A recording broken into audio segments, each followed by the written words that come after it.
ये कहानी है एक पेंटर की जो बहुत ही बढ़िया पेंटिंग बनाया करता था। वो पेंटर रोज रात में एक पेंटिंग बनाता था और सुबह उसे बेच दिया करता था।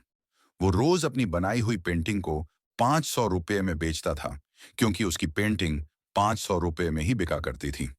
और ऐसा करते हुए वो पेंटर महीने के 15,000 रुपये कमा लेता था। अब धीरे धीरे वो पेंटर बूढ़ा होने लगा। जब वो पेंटिंग बनाता तो उसके हाथ कांपने लगते। फिर उसने सोचा कि वो अपने बेटे को पेंटिंग बनाना सिखाएगा। उसने अपने बेटे की ट्रेनिंग शुरू की और वो उसे पेंटिंग बनाना सिखाने लगा कि पेंटिंग में कलर कैसे भरते हैं, पेंटिंग बेचते कैसे हैं और उसे और भी ज्यादा अट्रैक्टिव कैसे बनाते हैं। अब धीरे धीरे उसका बेटा भी पेंटिंग बनाना सीख रहा था।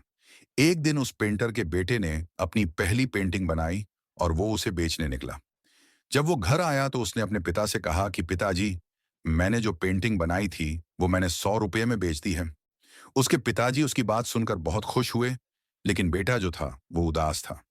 उसके पिताजी ने जब उससे पूछा कि तू उदास क्यों है, आज तूने अपनी पहली पेंटिंग बेची है।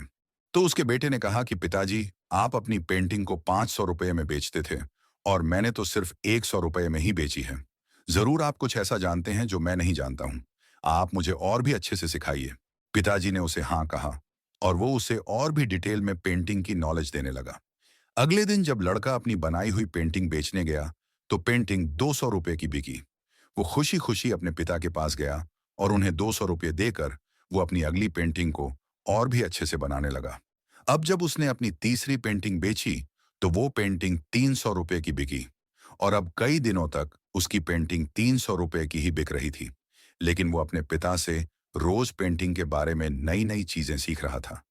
कुछ दिनों के बाद जब उस पेंटर के बेटे ने अपनी बनाई हुई पेंटिंग को 700 रुपये में बेचा और इस बार जब वो अपने घर आया और उसने अपने पिता को ये बात बताई, तो उसके पिताजी बहुत खुश हुए और उन्होंने उससे कहा कि चलो, आज मैं तुम्हें पेंटिंग के बारे में कुछ नया सिखाता हूँ।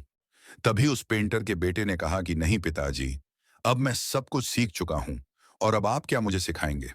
आपने अपनी सारी जिंदगी में पेंटिंग को 500 रुपये में ही बेचा है और मैंने 700 रुपये में। अब आपसे मुझे जितना सीखना था उतना मैं सीख चुका हूं। तभी उसके पिता ने उससे कहा कि बेटा, अब तू 700 रुपये के ऊपर कोई भी पेंटिंग बेच नहीं सकता है, क्योंकि जब तेरी जगह मैं था, जब मैंने अपने पिताजी यानी कि तेरे दादाजी से ज्यादा पैसों में पेंटिंग को बेचा था, तब मैंने भी उनसे यही कहा था। वो 300 रुपये में अपनी पेंटिंग बेचा करते थे और जब मैंने 500 रुपये में पेंटिंग को बेचा था, तब मैंने उनसे यही बात कही थी। और तब से लेकर अब तक मैं अपनी बनाई हुई पेंटिंग को 500 रुपये के ऊपर बेच ही नहीं पाया, क्योंकि मुझे घमंड आ गया था। और घमंड एक ज्ञानी आदमी और एक आर्टिस्ट पर बिल्कुल सूट नहीं करता है, क्योंकि उससे उसकी सीखने की चाह कम हो जाती है।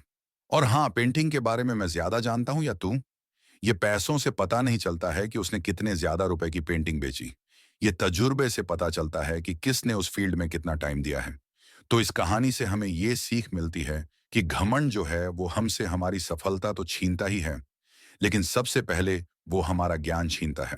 क्योंकि घमंड आने पर ज्ञान कम होने लगता है, क्योंकि सीखना बंद हो जाता है।